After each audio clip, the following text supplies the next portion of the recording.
mobil Iya. ya Bapak? Berarti semua lewat sungai? Iya. Seperti itu ya Pak. Kalau dari sisi pariwisata nih Pak, apa yang menonjol dari Seruyan nih? Kalau pariwisata yang paling menonjol memang Taman Nasional Tanjung Puting. Jadi Taman Nasional Tanjung Puting itu 40% wilayahnya itu adalah wilayah Seruyan. Itu yang pertama yang paling menonjol. Tapi kalau ditanya apa-apa saja yang kita punya potensi, kita punya semua. Jadi kita punya laut, kita punya pantai, lalu kita punya sungai Seruyan yang potensial sekali untuk susur sungai yang lebarnya sampai dengan 300-an meter lebarnya. Kita punya danau Sembulu, ada beberapa danau yang lain. Lalu di sisi lain kita punya pegunungan, punya hutan yang masih perawan. Kita punya air terjun yang banyak, kita punya riam yang potensial sekali untuk arung jeram. Nah, kita punya hutan untuk penelitian, untuk pendidikan. Lalu yang paling penting juga kita punya budaya Dayak. Benar Pak. Iya. Dayak. Ini potensi kita. Dan sampai saat ini memang kita belum bisa jualan nih potensi ini karena akses tidak ada. Infrastruktur ya Bapak. Lagi-lagi kembali ke itu tadi ya. Iya, itu kuncinya. Terus ada rencana apa nih Pak buat pariwisata di Seruyan nih? Kalau rencana sekarang kita tengah buat satu grand design ke depan.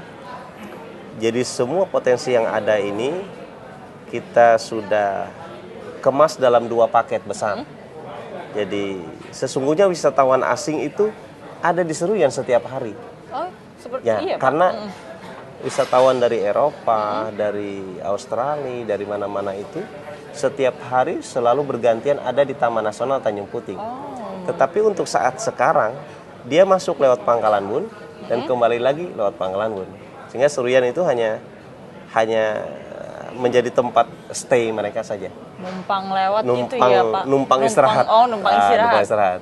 Tapi keluar masuknya lewat Pangkalan Bun. Nah, itu yang sekarang kita buat satu desainnya. Jadi paket yang mau kita tawarkan itu sebenarnya ada 2. Suatu ketika kita akan bikin jalan tembus langsung dari Tanjung Puting ke Kabupaten Seruyan, dan paket selatannya itu ada pantai, ada laut, ada danau. Kalau paket utara itu ada pegunungan, ada ada hutan, ada potensi untuk arung jeram, ada air terjun, ada situs budaya. Sebenarnya ada semua ya di sana Pak. Budaya Dayak sekarang itu ada di utara. Ada semua. Potensinya besar nih kayaknya besar, Pak, kalau besar, untuk pariwisata. Ya. Mungkin dari infrastruktur dulu, baru habis itu baru pariwisata nih Pak. Iya, iya. Bapak kan baru pertama kali nih jadi bupati. Motivasinya apa nih Pak? Kok Seruyan?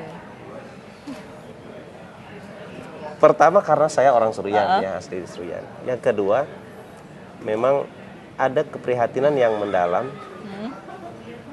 terhadap keberadaan masyarakat yang di satu sisi punya kekayaan alam luar biasa, tapi di sisi lain kita masih berkutat pada sebagian besar masyarakat kita berada pada kategori miskin.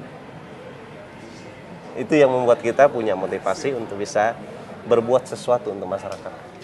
Mungkin masyarakatnya kurang termotivasi ya Bapak untuk mau maju lagi. Nah, sebenarnya motivasi ada.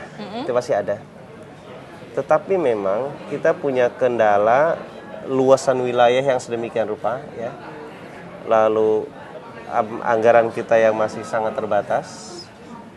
Dan kita kabupaten yang memang baru 12 tahun.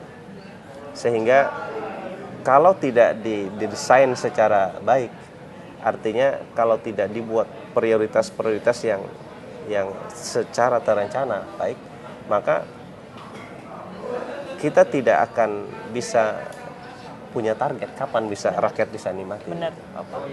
Terus program utama yang lagi dijalankan Kabupaten Seruyan apa nih Pak sekarang? Yang pertama infrastruktur ya, yang kedua kita memang mengembangkan ekonomi masyarakat. Dengan kita juga sudah mencoba membuat anggaran yang memadai sekali untuk program penanaman pisang kepok. Lalu kita juga menganggarkan ya agak lumayan untuk pertanian kita, karena kita potensi punya di situ. Di pertanian, Bapak? Ya. Nah, baru berikutnya pariwisata. Ya. Berarti memang yang pertama dari sumber daya alamnya dulu, digali lagi, terus kemudian ke pariwisata ya, Bapak? Ya. Baik, Bapak. Semoga Seruyan terus maju, semoga potensinya semakin berkembang dari sumber daya alam maupun dari pariwisata, dan Amin. juga masyarakatnya juga semakin berkembang ya, Bapak. Amin. Amin. Bapak, terima kasih atas waktunya mampir ke liputan6.com. Semoga bisa menjadi wawasan lagi bagi para sahabat Liputan 6. Terima kasih. Baik, sahabat liputan6.com, saya sudah wawancara saya dengan Bapak Sudarsono. Terima kasih atas perhatiannya, sampai jumpa.